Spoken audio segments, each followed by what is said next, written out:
আসসালামু আলাইকুম রহমতুল্লাহি ওবরকাতুহ।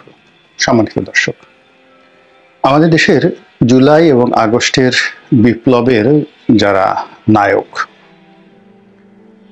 তাদের পরিণতি নিয়ে আমরা অনেকেই চিন্তিত। তারা অনেকেই ধৈর্য হারিয়ে ফেলেছেন, অনেকে বিকল্প অনেক কথাবার্তা বলছেন, অনেকে সাহস হারিয়ে ফেলেছেন, অনেকে কথা বলতে গিয়ে আবেগপ্রবণ হয়ে কান্নাকাটি করছেন। ফলে তাদের যে স্পিরিট ছিল, জুলাই এবং আগস্ট বিপ্লবের যে স্পিরিট, এটি এই মুহূর্তে নেই। এটি হলো বাস্তবতা। দ্বিতীয়ত, যখন বিপ্লবটা হয়ে গেল, তো বিপ্লব যখন হলো তখন তাদের অবশ্যই একটা আত্মত্যাগ ছিল। এটিকে আপনি যদি আরবিতে জিহাদে কুল্লিয়া বলেন, ঠিক ওই পর্যায়ে ছিল। অর্থাৎ তারা যখন রাজপথে ছিলেন তখন তাদের জীবন মরণ সমস্যা ছিল, এবং জীবনের চাইতে মরণ তাদের কাছে ভীতিকর ওই মুহূর্তে মনে হয়নি। যদি মনে হতো তারা এই কাজটি করতে পারতেন না। তারা উপদেষ্টা হবেন, এখন যে বিচার সালিশ করছেন বা যেভাবে গণভবনে যাচ্ছেন, বঙ্গভবনে যাচ্ছেন, দামি দামি গাড়িতে চড়ছেন বা যত দুর্নাম বদনামের শিকার হচ্ছেন, এসব কোনো কিছুই তাদের চিন্তা এবং মনোমস্তিষ্কের মধ্যে ছিল না। তারা শুধুই মাত্র লক্ষ্য অর্জনের জন্য, অর্থাৎ প্রথম দিকে কোটা বিরোধী আন্দোলনে তারা চেয়েছিল যে তাদের ন্যায্য দাবিটা পূর্ণ হোক। পরবর্তীতে সরকার এটি এতটা জটিল এবং কুটিল করে ফেলে, যার কারণে পুরো আন্দোলনটি এক দফার আন্দোলনে পরিণত হয়। যখন এটি নেহাত কোটা বিরোধী আন্দোলন ছিল, তখন রাজনৈতিক দলগুলো নিরাপদ দূরত্বে নিজেদেরকে রেখেছে, যদিও সবারই মন ও সমর্থন ছিল। এই কারণে রাজনৈতিক দলগুলো রেখেছে যে বাস্তবতার নিরিখে রাজনৈতিক দলগুলো ভীত সন্ত্রস্ত হয়ে পড়েছিল, এবং সরকারকে চ্যালেঞ্জ করার মতো জুন জুলাইতে আসলে বাংলাদেশে কোনো রাজনৈতিক দল ছিল না। এই গেল এক। দুই নম্বর হলো যে রাজনৈতিক দলগুলো মনে প্রাণে চেয়েছিল যে এই কোটা বিরোধী আন্দোলনটি সফল হোক। তো সেক্ষেত্রে যদি প্রধান রাজনৈতিক দলগুলো তাদেরকে সমর্থন জানায়, সেক্ষেত্রে সরকার বলার চেষ্টা করবে যে বিএনপি এই কাজ করছে, জামাত এই কাজ করছে। এই জন্য তারা কৌশলে তাদেরকে মৌন সমর্থন দিয়েছে, দূর থেকে লজিস্টিক সাপোর্ট হয়তো দিয়েছে অনেকেন, কিন্তু প্রকাশ্যে তাদেরকে কেউ সমর্থন জানায়নি। কিন্তু জুলাইয়ের মাঝামাঝি এসে যখন আন্দোলন তীব্র থেকে তীব্রতর হলো, ঠিক সেই সময় বিএনপির পক্ষ থেকে একেবারে প্রকাশ্যে তাদেরকে সমর্থন জানানো হলো। জামাত প্রকাশ্যে সমর্থন জানায়নি, কিন্তু এখন স্পষ্ট যে এই কোটা বিরোধী আন্দোলনের যে নেতাকর্মী, যারা মাস্টার মাইন্ড, তাদের একটা বিরাট অংশ জামাতের রিক্রুট ছিল, এবং জামাত প্রথম থেকে এটি গোপনে তারা এই আন্দোলনকে বেগবান করার জন্য যা কিছু করা দরকার সবই করেছে। কিন্তু প্রকাশ্য যদি কোনো রাজনৈতিক দল সমর্থন দিয়ে থাকে তাদেরকে, তাহলে বিএনপির মতো বড় দল প্রথম প্রকাশ্যে দিয়েছে।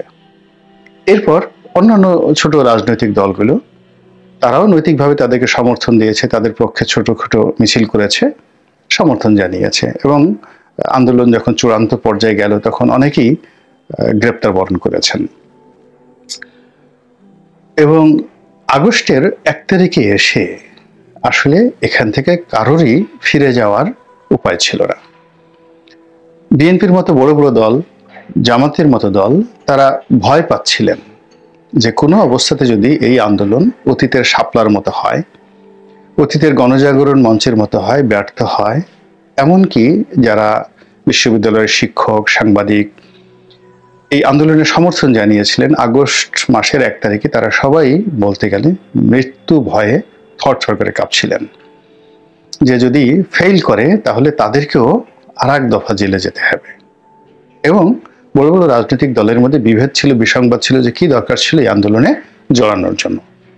কিন্তু আল্লাহর অশেষ রহমত, বিজয়ী হয়েছি আমরা সকলে মিলে।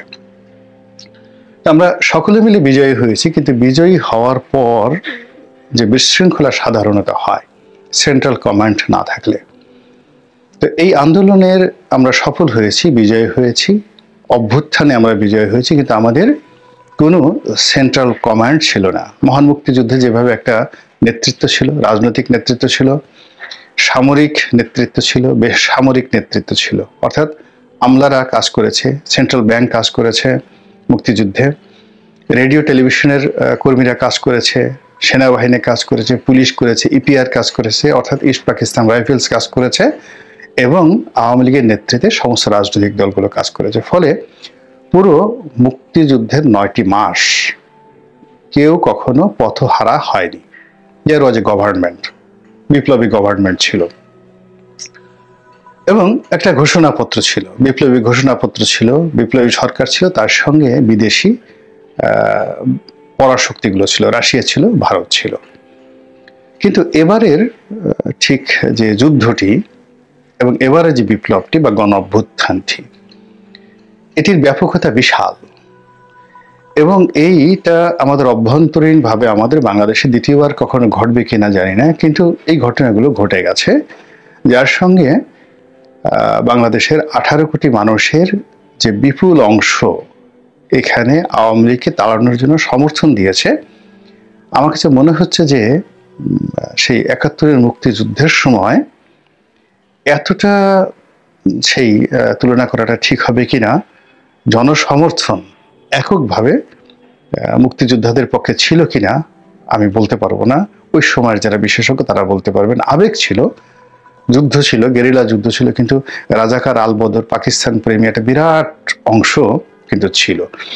কিন্তু এবার আওয়ামী লীগের যে 35% লোক যদি ধরা হয়, এই 35%-এর মধ্যে 5 to 10% হয়তো আওয়ামী লীগের পক্ষে ছিল, বাকি 90% লোক এই আন্দোলনের, এই অভ্যুত্থানের পক্ষে ছিল।